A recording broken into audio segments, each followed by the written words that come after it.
faut pas que ce soit juste élégant et français. Il faut que ce soit la bonne qualité, il fait les mêmes critères que nous.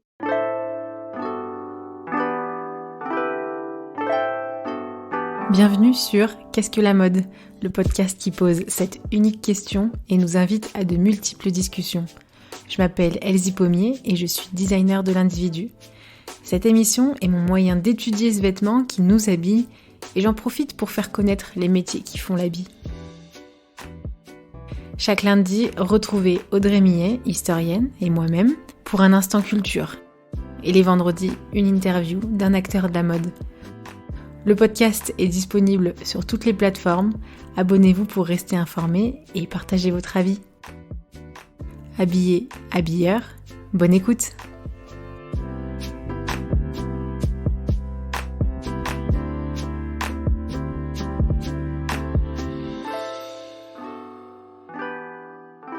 Bonjour tout le monde, bonjour chers auditeurs, chères auditrices, bonjour Laura. Bonjour. Merci de ta disponibilité à 7 heures de décalage, c'est super gentil. Donc on Avec dit, plaisir, oui, 7 heures parce que du coup tu es en Chine. c'est ça.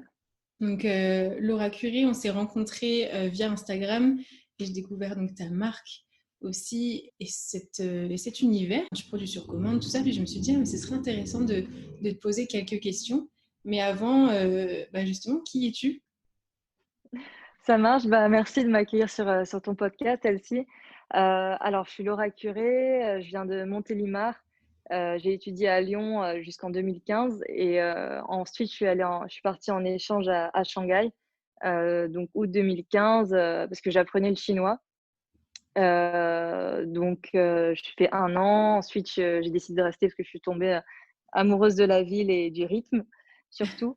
Et puis, j'ai fait mes études là-bas, donc j'ai continué pour mon master en business.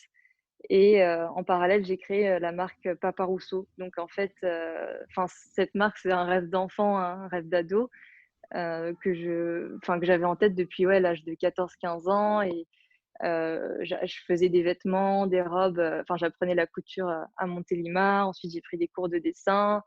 Et puis, j'avais toujours ça en tête. Et j'ai toujours fait ça en parallèle en fait de mes études Ah oui, d'accord. depuis que je suis ado. Ouais. C'est un peu en mode passion, activité plutôt personnelle. Tu voulais pas obligatoirement dire je vais être créatrice ou.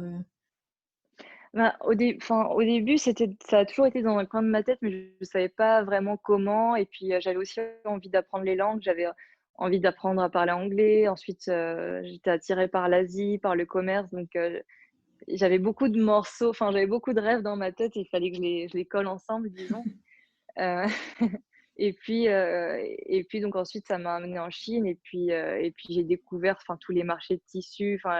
C'est vraiment le paradis ici pour faire ces vêtements. Et c'est vrai qu'en France, quand on s'imagine le Made in China, on s'imagine tout de suite les usines, limite avec des enfants qui travaillent dans les usines, etc. Alors qu'en fait, Shanghai, c'est des couturiers qui sont un peu partout avec plein de tissus qui sont produits en Chine, hein, mais qui sont aussi qui viennent aussi d'Europe, d'Italie et des matières assez prestigieuses. Ouais.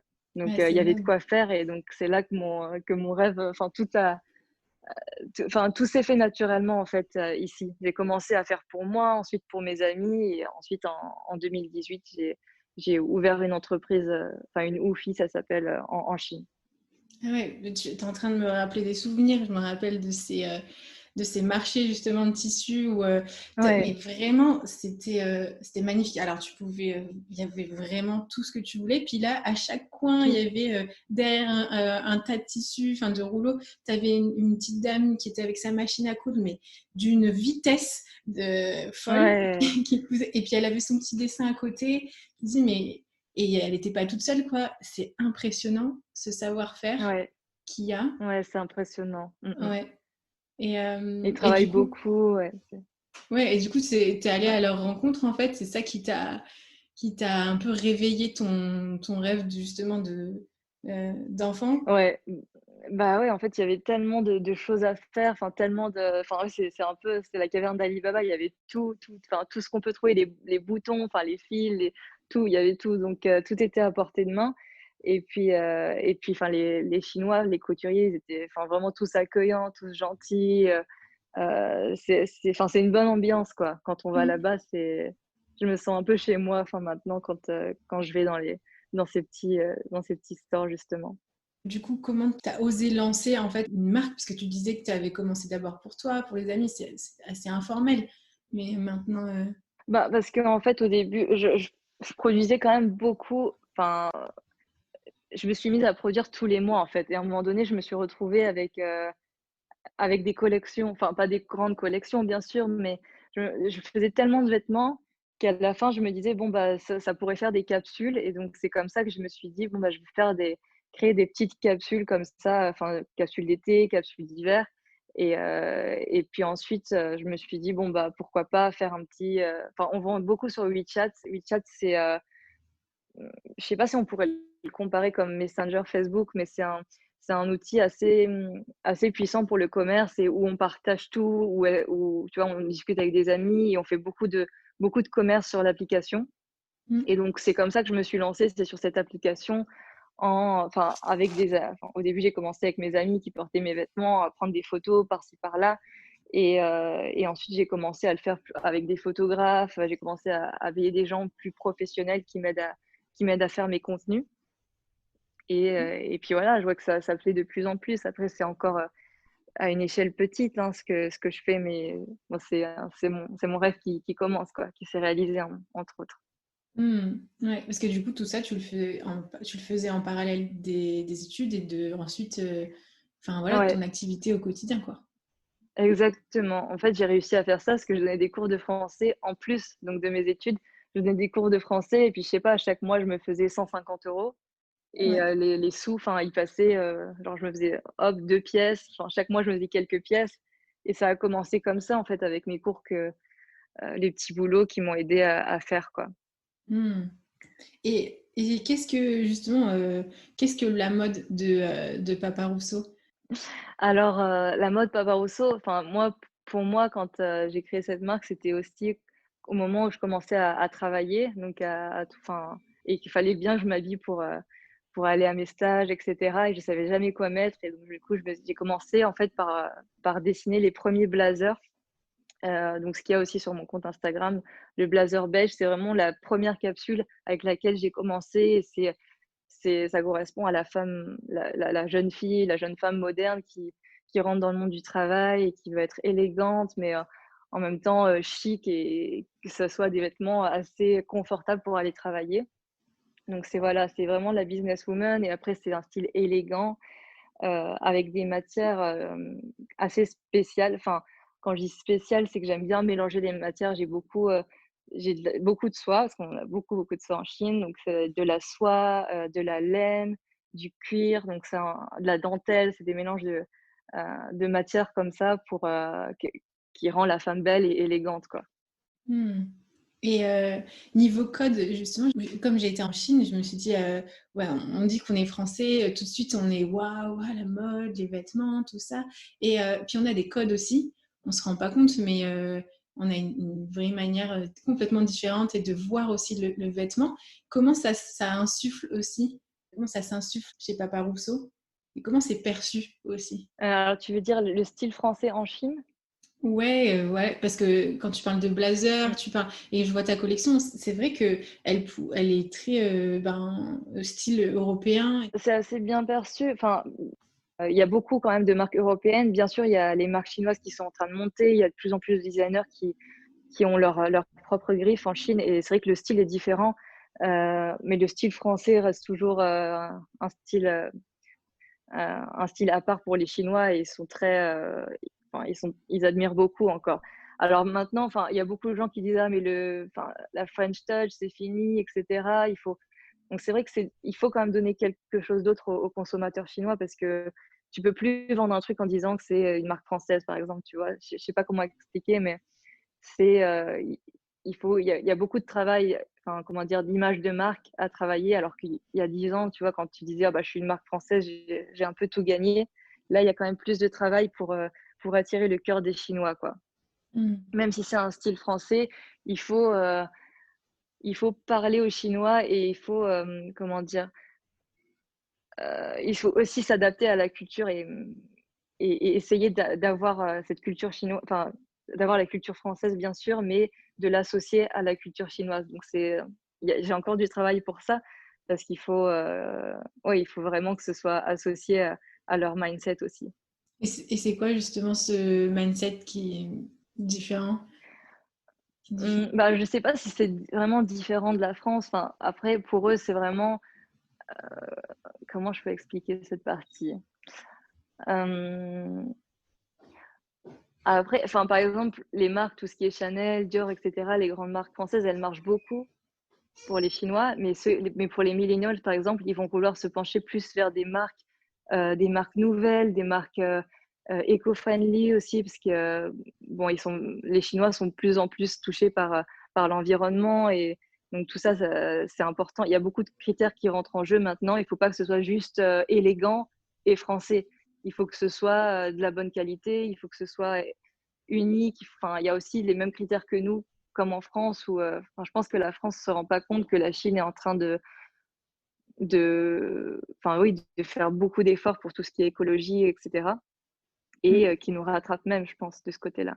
Ah oui, oui, ben, ils sont dans la même manière qu'ils sont, la rapidité qu'ils ont à créer depuis un dessin. Et voilà, ils ont aussi Ouais, cette rapidité à grande échelle de se remettre en question et de réagir, quoi. Ils ont, oui, enfin, c'est il y a une ça, très grande exactement. réactivité, ouais. Ouais. Ouais, dès qu'ils prennent une décision, ils attendent pas 6 mois, c'est demain. Je me souviens, le tri des poubelles, par exemple, ça s'est fait il y a peut-être 10 mois, où avant, les Chinois triaient pas beaucoup, et du jour au lendemain, on s'est réveillé le matin, il y avait 5 poubelles de couleurs différentes. Ils avaient écrit sur les poubelles: «Il faut mettre ça, ça, ça», et Ah ouais. c'était déjà c'est top, quoi. C'est Donc impressionnant. c'est marrant. Et Ouais. justement, cette réactivité, tu parles dans ta manière de produire, voilà, de just-in-time production ou à la commande de l'extérieur, c'est du flux tendu, enfin voilà, à proprement parler, ça pourrait être tendu justement, mais en fait, c'est aussi justement de travailler avec cette force qui est la réactivité, en fait, tout simplement. Ouais, c'est ça qui est fou en Chine, c'est qu'on peut demander, l'impossible. Enfin, on peut demander des choses, assez, enfin, ils peuvent nous faire tout et n'importe quoi en des temps records, quoi, et pour, le made to measure ou made to order, enfin, c'est possible parce que justement, il y a des équipes derrière qui travaillent à fond pour ça, et pour délivrer, les vêtements, quoi. Donc, c'est vrai que de ce côté-là, ils sont forts, ouais. Et du coup, c'est aussi une question tu parlais d'éthique aussi, de prise de conscience. Est-ce que c'est pour Papa Rousseau ta manière de t'engager à être pas dans une surproduction, Mmh, ouais. ouais. Bah, alors je pense, enfin, la mode, c'est pas c'est pas un secteur très éco-friendly à la base, mais et donc du coup, quand j'ai créé ça, je me suis demandé comment j'allais pouvoir, rentrer dans des «normes» entre guillemets, et je me suis dit que, enfin, le pire de la mode, c'est, ouais, les productions de masse, la fast fashion, et cetera, et je voulais pas du tout ça, et donc du coup, de produire à la demande, de produire à la pièce, je me suis dit que c'était un bon moyen pour, respecter au mieux, du moins, la planète, et puis en même temps, c'était bien pour avoir des vêtements sur mesure qui rentraient, enfin, dont les femmes pouvaient porter. Donc ça, enfin, c'était important. Donc c'était des critères ouais, qui rentraient dans mes idées, quoi. Hmm. Et comment tu gères justement cette gestion de taille, de sur-mesure? Parce que c'est quand même une logistique dingue. Alors ouais, en fait, j'ai un site internet où il y a déjà toutes les mesures enfin, il y a des tableaux de mesure sur comment mesurer, donc ça, enfin, il y a encore du travail parce que j'aimerais bien plutôt faire des vidéos pour mieux expliquer, parce que des fois, il y a encore des problèmes, parce que quand les gens prennent leurs mesures tout seuls, des fois, c'est pas précis encore, donc ça, il faut travailler. Mais après, sinon, je vais souvent voir les gens, et bon, vu que mes clients sont tous à Shanghai pour l'instant, c'est pour ça que je peux pas exporter en plus en ce moment. Parce que tous mes clients sont à Shanghai, et donc en général, je vais les voir, je les rencontre le week-end, pour prendre les mesures en général moi-même, c'est mieux. Hmm. Et puis ensuite, j'envoie à mes couturiers les mesures, et donc après, si ça va pas, on peut faire les retouches. Donc les gens savent qu'ils doivent attendre avant d'avoir leurs vêtements. Donc ça, c'est un peu l'inconvénient, mais d'un côté, enfin, ils savent qu'ils vont avoir une pièce qui leur va. Donc c'est ça qui les attire aussi, c'est d'avoir un vêtement fait pour eux et voilà, donc ça c'est intéressant. Ah ouais, et c'est intéressant que tu ramènes cette idée de patience qu'on n'a plus du tout à beaucoup de chaînes de valeur de la mode, hein, mais Ouais, ouais, c'est intéressant d'assumer aussi en tant que marque, de se dire ben on prend le temps en fait. oui, Oui. c'est sûr. Ouais. Et comment ça réagit justement de la part de ta clientèle, ce temps de l'attente, Bah, en quelque sorte. vu qu'ils savent qu'ils vont avoir une pièce assez unique et belle et qui va leur aller, ils sont prêts à attendre. En général, j'ai pas eu de gens qui m'ont dit: «Ah mais ça peut pas aller plus vite» ou quoi, parce qu'ils savent que c'est le modèle et qu'ils savent, pourquoi ils le prennent, quoi. Hmm. Donc Donc, c'est prendre le ouais. temps, on appelle ça justement cette idée de slow fashion, aussi de prendre le temps de Ouais, c'est produire, mais ça. aussi prendre le temps d'acheter du coup. Euh, Ouais. ouais. Ouais, c'est C'est- ça, c'est une autre manière d'acheter, c'est un nouveau concept, je pense. Hmm. Et c'est en train de...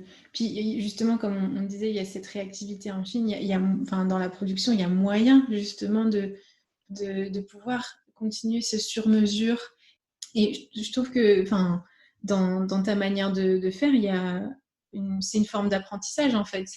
Euh, Toi, en tant que marque, tu n'es plus asservi à la volonté du client, mais c'est toi qui présente et qui propose le fonctionnement.